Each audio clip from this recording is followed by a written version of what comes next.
کہ ہمارے اندر شراب کو حرام قرار دیا، نشے کو حرام قرار دیا۔ حدیث پاک ہے، ماں عائشہ صدیقہ رضی اللہ تعالیٰ عنہ سے روایت ہے، اللہ کے رسول نے ارشاد فرمایا، اگر مسلمانوں تم میں کوئی شرابی ہو اور وہ شراب کی عادت ہو تو اس کو اپنی لڑکی نہ دو۔ غور سے سننا، میں اپنی بات نہیں کر رہا ہوں، آقا کی بات کر رہا ہوں۔ پہلی چیز، شرابی کو لڑکی مت دو۔ دوسری چیز، شرابی اگر بیمار ہو جائے تو اس کی عیادت کو بیمار پرسی کے لیے نہ جاؤ۔ اگر شرابی مر جائے، نشہ کرنے والے مر جائے تو اس کی نماز جنازہ نہ پڑھو۔ اللہ کے رسول آگے فرماتے ہیں، جس نے مجھے آخری نبی بنایا اس رب کی قسم، تورات، زبور، انجیل اور قرآن میں شراب پینے والے، نشہ کرنے والے پر اللہ تبارک و تعالیٰ نے لعنت فرمائی ہے۔ کوئی شرابی کی مدد نہ کرے۔ اگر کوئی شرابی کی مدد کرتا ہے، کوئی نشہ کرنے والے کی مدد کرتا ہے، کوئی نشہ کرنے والے کو قرض دیتا ہے، اللہ کے رسول ارشاد فرماتے ہیں کہ اس نے اسلام کے سانچے کو ڈھا دیا۔ ہر چیز کا نشہ حرام ہے، چاہے وہ چرس کی شکل میں ہو، چاہے وہ گانجے کی شکل میں ہو، چاہے افیم کی شکل میں ہو، چاہے ایم ڈی ڈرگس کی شکل میں ہو، چاہے وہ شراب کی شکل میں ہو۔ اور صرف پینے والا نہیں، نشے کی چیز کو بیچنے والا، نشے کی چیز کو اٹھانے والا، نشے کی چیز کی ہیرا پھیری کرنے والا، نشے کا کاروبار کرنے والا، نشے کا استعمال کرنے والا، سب کے سب جہنم میں جائیں گے۔ آج ہمارے اندر یہ ڈرگس کا معاملہ بڑھتا جا رہا ہے۔ میں کہتا ہوں، اپنے سماج میں، اپنی برادری میں اگر ایسے کوئی محلے میں، پڑوس میں اگر کوئی ایسا شخص مل جائے جو مسلمان نوجوانوں کو بہکانے کے لیے ڈرگس کی عادت ڈال رہا ہے، چرس گانجے کی عادت ڈال رہا ہے، تو اس کو روکا جائے۔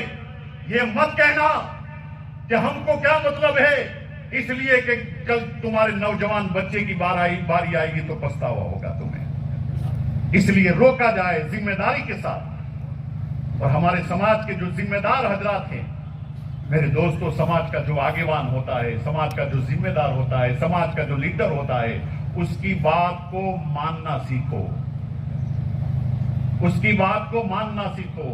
یہ ذمہ دار حضرات، جو لیڈر حضرات ہوتے ہیں، سماج کے آگیوان ہوتے ہیں، وہ دور اندیش ہوتے ہیں، ان کی نگاہ دوسری جگہ پر ہوتی ہے، ہمیں سمجھ میں نہیں آتی۔ آج کل ہمارا ماحول یہ ہو گیا ہے۔ اللہ کے رسول صلی اللہ تعالیٰ علیہ وسلم کی ایک حدیث پاک ہے، من لم یرحم صغیرنا ولم یوقر کبیرنا فلیس منا۔ جو ہمارے بڑوں کا ادب نہیں کرتا اور جو ہمارے چھوٹوں پر رحم نہیں کرتا، وہ ہم میں سے نہیں ہے۔ اس لیے بڑوں کا ادب کرنا سیکھیے۔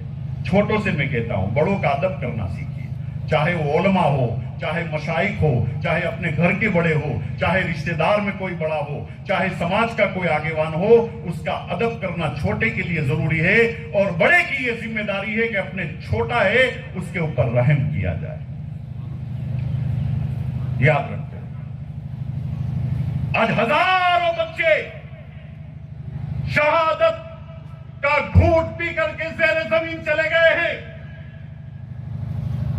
آج ہماری ہزاروں ماں بہنیں بیوہ ہو گئی ہے، کتنوں کے سہاگ اجڑ گئے ہیں۔ جو زندہ ہے وہ دانے دانے پانی پانی کے محتاج ہیں۔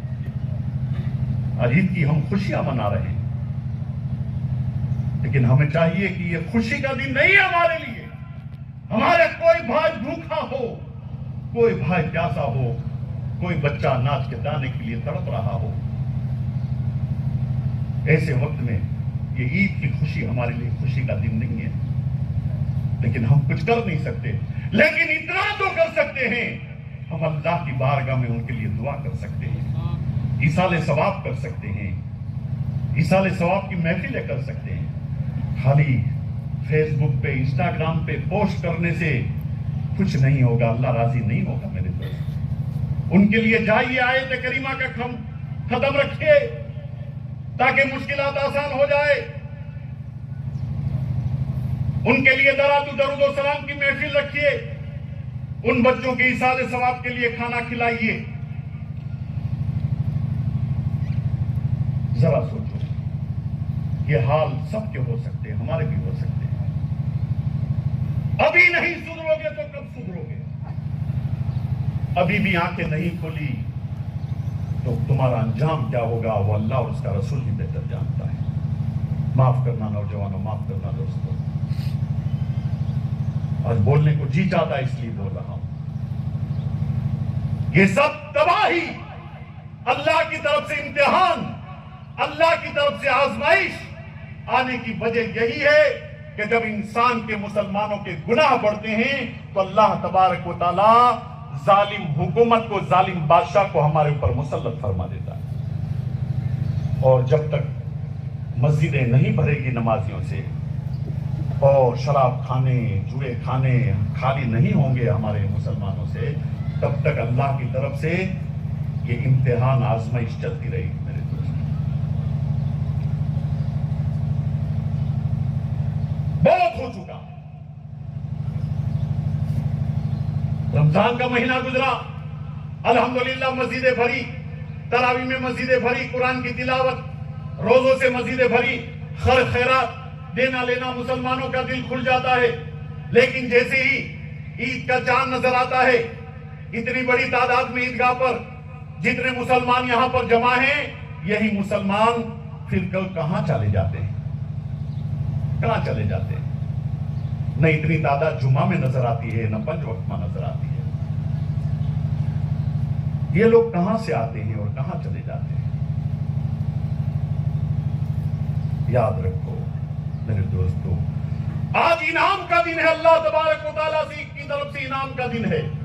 اللہ کا وعدہ ہے جس نے رمضان میں روزے رکھے، تراویح پڑھی، قرآن کی تلاوت کی، اعتکاف میں بیٹھے، جس نے زکات دی، خیرات دی، اللہ تبارک و تعالیٰ کی طرف سے آج فرشتے کو حکم دیتا ہے اللہ تبارک و تعالیٰ، آج میرے بندوں کی عید ہے، فرشتوں جاؤ انعام کے طور پر زمین پر پھیل جاؤ اور آج جو میرا بندہ دعا مانگے گا اس کی دعا کو قبول کر لو۔ اس لیے دعا مانگو۔ کیا دعا مانگو؟ مال کی دعا مانگو، اے اللہ ہمیں حلال روزی نصیب فرما۔ تندرستی کی دعا مانگو، اے اللہ ہمیں تندرستی عطا فرما۔ نماز کی دعا مانگو، اے اللہ ہمیں نمازی بنا دے، ہمیں روزے دار بنا دے، ہمیں گناہ سے محفوظ رکھ، گناہ کی جو عادت ہے اس سے ہمیں دور رکھ۔ آج نوجوانوں میں سب سے جو بری عادت ہے، فیس بک پر اپنی آنکھوں کو حیا اور شرمندگی سے نہیں بچا رہا ہے۔ پورن ویڈیو، پورن تصویروں کو آج کا نوجوان دیکھتا ہوا نظر آتا ہے، اس کی آنکھوں میں لوہا پگھلا کر کے ڈالا جائے گا کل قیامت کے دن۔ قبر میں سانپ اور بچھو کو بھر دیا جائے گا۔ میرے دوستو، سب سے بڑے گناہ کیا ہے؟ چار، جو بغیر توبہ کے معاف نہیں ہوتے۔ سب سے بڑے چار گناہ کبیرہ ہے جو بغیر توبہ کے اللہ معاف نہیں کرتا۔ ایک ہے شراب، ایک ہے جوا، ایک ہے زنا اور ایک ہے سود یعنی انٹرسٹ۔ اور آج ہم اپنے برادری میں، اپنے سماج میں جائزہ لیجیے، یہ چار گناہ میں سب سے زیادہ ملوث ہم نظر آتے ہیں۔ شراب میں ہم ملوث نظر آتے ہیں، جوا میں ہم ملوث نظر آتے ہیں۔ صرف یہ پتے والا جوا نہیں، موبائل پر یہ 3 پتی اور یہ جو جوئے آج کل نکلے ہیں، یہ سب جوئے حرام ہیں۔ موبائل پہ، موبائل پر طرح طرح کی یہ ڈریم 11 وغیرہ جو کچھ بھی جوئے آتے ہیں، یہ سب جوا ہے، اس کا پیسہ حرام ہے۔ تو بچے میرے دوستو، آج عید کے دن میرا پیغام یہی ہے کہ اپنے آپ کو نمازی بنا لیجئے، اور شراب، جوا، زنا اور سود، اگر کوئی انٹرسٹ کھا رہا ہو، کوئی مسلمان جو انٹرسٹ کھاتا ہے، اس کا انجام کیا ہوتا ہے؟ جس نے اپنی ماں سے زنا کیا۔ انٹرسٹ سود کھانے والے کے بارے میں کہا گیا۔ تو یہ چار گناہ کبیرہ، اس سے آپ بچیے۔ اور نماز، روزہ، حج و زکات یہ دینے کی عادت ڈال دیجیے اپنے آپ۔ تو اللہ تبارک و تعالی ہماری آنے والی مشکلات کو اللہ تبارک و تعالی آسان فرمائے گا۔ اب وقت ہو چکا ہے، جاؤ کہ نماز کا ٹائم ہوئے تو نماز کو چھوڑ دو، 5 وقتہ نماز کو ترک کر دو، نماز کو مت چھوڑو۔ اور اگر تم نے ایسا کیا تو یقیناً یہ بہت بڑے خسارے کا سودا ہوگا۔ اس لیے اللہ تبارک و تعالیٰ قرآن میں ایک دوسرے مقام پر ارشاد فرماتا ہے، فَخَلَفٌ مِّن بَعْدِهِمْ خَلَفٌ أَضَاعُوا الصَّلَاةَ وَاتَّبَعُوا الشَّهَوَاتَ فَسَوْفَ يَلْقَوْنَ غَيًّا۔ یعنی نیک بندوں کے پیچھے کچھ ایسی نالائق اولاد آئی جنہوں نے نماز کو برباد کر دیا اور خواہشات نفس کی پیروی کی. ان قریب یہ لوگ جہنم کی اس وادی میں داخل کر دیے جائیں گے جس کا نام وادی غی ہے. یہ وادی غی کیا چیز ہے؟ حضرت عبداللہ ابن عباس فرماتے ہیں کہ وادی غی جہنم کی ایک ایسی وادی ہے کہ خود جہنم بھی اس سے روزانہ 1000 مرتبہ پناہ مانگتی ہے. کون جائے گا؟ بے نمازی جائے گا اس وادی غی میں. تمہاری تو شان یہ تھی، مسلمانوں کی شان تو یہ تھی، کہا گیا ہے لڑائی میں اگر وقت نماز قبلہ روحوں کے زمین بوس ہوئی قوم حجاز، ایک ہی صف میں کھڑے ہو گئے محمود و یاز. نہ کوئی بندہ رہا نہ کوئی بندہ نواز، بندہ و صاحب و محتاج و غنی ایک ہوئے، رب کے دربار میں پہنچے تو سبھی ایک ہوئے. اس لیے خدا کی بارگاہ میں جھکو، نماز کو ترک مت کرو، نماز کو مت چھوڑو. اے مسلمانوں، سیدنا موسیٰ علیہ السلام کی بارگاہ میں ایک عورت آئی. عورت آ کر کے کہنے لگی، اے موسیٰ، میں نے گناہ کیا اور اللہ کی بارگاہ میں توبہ کی ہے. کوہ طور پر جانا اللہ سے جب بات کرنے کے لیے تو میرے لیے سفارش کرنا کہ اللہ میرے گناہوں کو معاف کر دے. موسیٰ علیہ السلام نے پوچھا، اے عورت، تو نے کون سا گناہ کیا؟ کہا زنا کیا، اور اس کے بعد بچہ پیدا ہوا، اس کو میں نے قتل کر دیا. اتنا سننا تھا، موسیٰ علیہ السلام کا چہرہ سرخ ہو گیا. عورت سے کہا، اے عورت، یہاں سے دور ہو جا، کہیں ایسا نہ ہو کہ تیرے اتنے بڑے گناہ کی وجہ سے عذاب الہی آئے اور ہم سب برباد ہو جائے، ہلاک ہو جائے. اس عورت کو بھگا دیا موسیٰ علیہ السلام نے. زنا کیا، زنا کے بعد بچہ پیدا ہوا، اسے قتل کر دیا، کوئی معمولی گناہ. عورت کو بھگا دیا موسیٰ علیہ السلام نے. تھوڑی دیر ہوئی، جبرائیل بارگاہ الہی سے تشریف لائے حضرت موسیٰ کے پاس. موسیٰ سے کہا، وہ عورت آئی تھی تمہارے پاس سفارش کے لیے، گناہ کرنے کے بعد اس نے اللہ سے توبہ کی اور تمہارے پاس سفارش کے لیے آئی تھی، تم نے اسے کیوں بھگا لیا؟ اے جبرائیل، اتنا بڑا گناہ کر کے کوئی توبہ کرے، اللہ اس کی توبہ قبول کر لیتا؟ تو جبرائیل نے کہا، ہاں، اللہ تبارک و تعالی یہ عورت کا گناہ تو کچھ نہیں ہے، عورت سے بڑھ کبیر گناہ کرنے والے ہیں.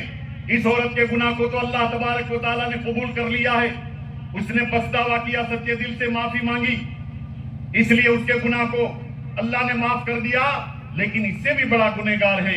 موسیٰ نے کہا، اس سے بڑا گنہگار کون ہو سکتا ہے؟ زنا کرے، بچے کو قتل کر دے، اس سے بڑا گناہ کون کر سکتا ہے؟ کہا ہاں. کہا کون ہے وہ گنہگار؟ کہا جو جان بوجھ کر کے نماز چھوڑ دیتا ہے، وہ اس سے بھی بڑا گنہگار ہے. ذرا سوچو تو صحیح. صرف نماز کو ترک کرنے والا نہیں، نماز کو وقت پر جو ادا نہ کرے، نماز میں سستی کہے، نماز میں کاہلی کہے. ایک بزرگ کی بہن بڑی نیک تھی، بڑی پارسا تھی، نمازی تھی، روزے دار تھی. اس کا انتقال ہوا. قبر میں دفن کرنے کے بعد وہ بزرگ کے جیب میں دینار کی تھیلی تھی، وہ قبر میں گر گئی.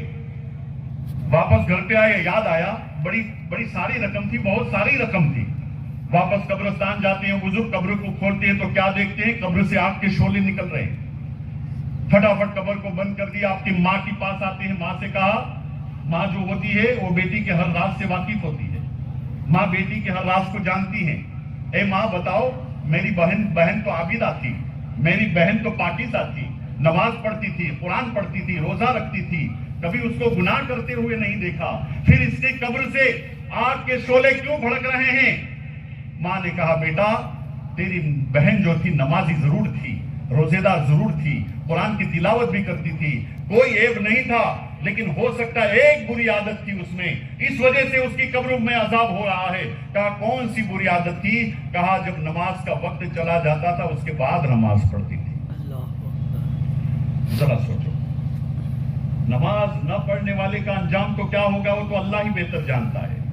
لیکن جو نماز کو وقتوں پر نہ پڑھے، نماز میں کاہلی کرے، نماز میں سستی کرے، اس کا یہ انجام ہے.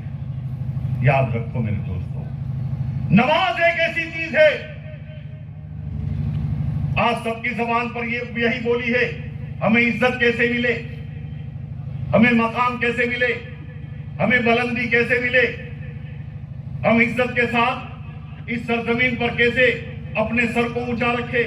سب کی زبان یہی بول رہی ہے, سب کے دل یہی گواہی دے رہی ہے, سب کے حالات یہی کہہ رہے ہیں. لیکن آؤ اپنے بزرگوں سے پوچھو, اے میرے بزرگوں آپ ہمیں بتا دو, کامیابی آپ جیسے ہمیں کیسے ملے, عزت آپ جیسے ہمیں کیسے ملے, کامرانی آپ جیسے ہمیں کیسے ملے, بلندی آپ جیسے ہمیں کیسے ملے. تو جس بزرگ سے آپ پوچھو گے سب کا یہی کہنا ہوگا, تم طاقت کے ذریعے سے عزت نہیں حاصل کر سکتے ہو, تم فوج کے ذریعے سے عزت نہیں حاصل کر سکتے ہو, تم دولت کے ذریعے سے عزت نہیں حاصل کر سکتے ہو, تم مال کے ذریعے سے عزت نہیں حاصل کر سکتے ہو. تمہیں اگر عزت حاصل کرنی ہے تو یا ایھا الذین آمنوا استعینوا بالصبر والصلاۃ, اے ایمان والو مدد مانگو تم صبر سے اور نماز سے. اگر عزت چاہتے ہو تو صبر سے مدد مانگو, اگر عزت چاہتے ہو تو نماز سے مدد مانگو.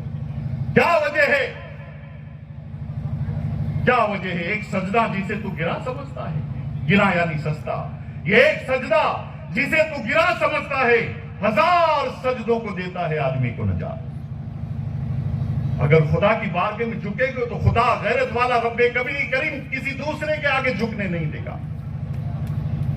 آج ہم در در کی ٹھوکریں کھا رہے ہیں, در در کی غلامی کر رہے ہیں, پریشان ہیں, تکلیف میں ہیں. اس کی وجہ یہی ہے کہ ہم نے خدا کی بارگاہ میں اپنے سر جھکانا چھوڑ دیا ہے, خدا کی بارگاہ میں جھکنا چھوڑ دیا ہے. فجر میں مسجدیں شکایت کر رہی ہے, ظہر میں مسجد آسوبہ آئی ہے, عصر میں ہم مسجد میں نہیں ہے, مغرب کے وقت مسجد میں نہیں ہے, عشاء کے وقت مسجد میں نہیں ہے. ہم دیکھتے ہیں نماز کا وقت ہے, مسلمان بازاروں میں گھومتا ہوا نظر آتا ہے, موبائل پر بیٹھا ہوا نظر آتا ہے, موبائل میں طرح طرح کی غلط چیزوں کو دیکھتا ہوا نظر آتا ہے. آج کا نوجوان کوئی فکر نہیں ہے, اوریانیت بڑھتی جا رہی ہے, شیطانیت بڑھتی جا رہی ہے. آج ہماری تباہی, آج ہماری بربادی, بلکہ پورے عالم میں جو ہمارے حالات آج بگڑ رہے ہیں, اس کی وجہ یہی ہے کہ سب سے پہلے مسلمانوں کے گناہ بڑھتے جا رہے ہیں. آج زانی تو مسلمان نظر آتا ہے, شرابی تو مسلمان نظر آتا ہے, جواری تو مسلمان نظر آتا ہے. ڈرگس کا معاملہ, ابھی جو مفتی صاحب جیل میں بند ہیں وہ 4 جیلوں, 3 جیلوں سے ہوتے ہوئے 4تھی جیلوں میں ابھی بند ہے. وہاں سے انہوں نے پیغام بھیجا کہ میں 4 جیلوں میں گیا, 4 جیلوں میں میں نے مسلمانوں کی تعداد دیکھی اور وہ جیلوں میں بند ہے. اس کی وجہ یہی ہے 20 سال سے لے کر کے 40 سال کے نوجوان تک یا تو وہ نشے کی وجہ سے گرفتار ہے, یا تو نشہ بیچنے کی وجہ سے, کوئی چرس کی وجہ سے, کوئی افیم کی وجہ سے, کوئی ہیروئن کی وجہ سے, کوئی ایم ڈی ڈرگس کی وجہ سے, کوئی شراب کی وجہ سے. کافی نوجوان بڑی تعداد میں آج جیلوں میں بند نظر آتے ہیں.